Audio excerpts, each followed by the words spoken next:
So look, the main concern of the government of Gibraltar, the real jurisdictional concern that we had was the entry point into Spain. That is what we are responsible for.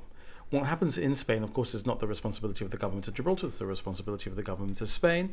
And what we're saying to citizens is they need to familiarize themselves with the Spanish rules. Now, having done an analysis of the Spanish rules and having taken advice on the Spanish rules, and indeed consulted with those who we have been in contact with in this context, it's very clear that a Gibraltarian in Spain, a resident of Gibraltar that enters Spain, whether they're Gibraltarian or not, is then subject in the Linea municipality to exactly the same constraints that would apply to a resident of Spain who is resident in La Linea. They cannot then go beyond La Linea. They cannot go to the cinema if it were open or to a supermarket beyond the Linea. They have to stay within the municipal parameters of the Linea unless their travel out of the Linea is in keeping with the Spanish rules. So if you are not a resident of a municipality beyond La Linea, then you will not be able to show a valid reason to cross outside of the municipality of La Linea. And a resident means in your primary home. If you have a second home in Spain, look, I can imagine circumstances where you might be able to persuade the authorities that that second home has become your primary home for a short period. You might say, well, look, my house is in Gibraltar, it's my primary home, I'm registered in Gibraltar, but in Gibraltar we're doing a refurbishment and we're spending 2 weeks in Spain.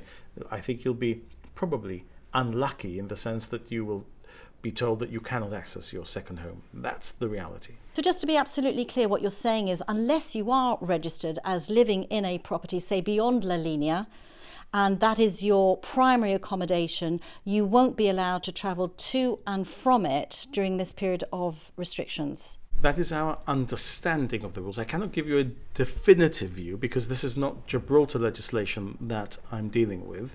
This is the advice we have been given in respect of the legislation in Spain.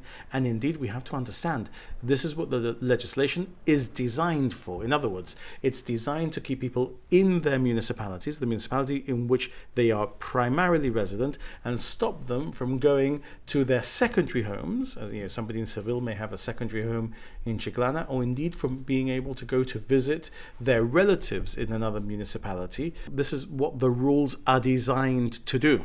The rules that are designed to stop mobility cannot be stretched in order to permit mobility for those who are outside the rules. And if you are not registered as a resident of a municipality beyond La Linea, with that as your primary home, in other words, if you haven't got your affairs in good order because you are actually living beyond La Linea and you haven't registered as living beyond La Linea, then the rules are designed to stop you being able to access that which is not your primary home in a municipality beyond La Linea.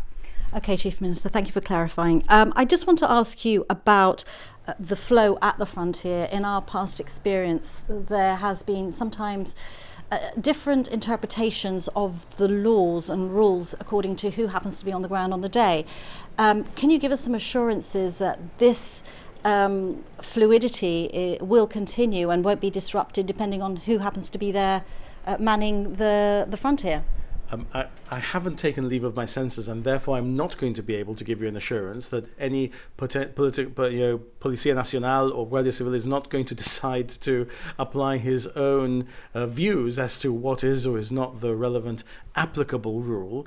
We've too often seen that despite clarity from Brussels and from Madrid on some issues, there's some bloke or blokess at the frontier who decide that they're going to apply different standards because they may not like Gibraltar or they may decide to do something else. So you're not going to, unfortunately, be able to draw me on that. I wish I could give you that further clarity. But what I can tell you is that the anecdotal evidence that we have of yesterday, when the rules did not apply, and today, when the rules have started to apply more fully, is that the flow continues to be, as we would expect it to be, unimpeded with the restrictions applicable in La Linea when you're trying to get beyond La Linea, and of course in the context of the curfew, because when you're trying to enter in the curfew period, then people are being asked, look, are you coming for a purpose that will be in keeping with the movement permitted during the curfew period, which of course is perfectly legitimate.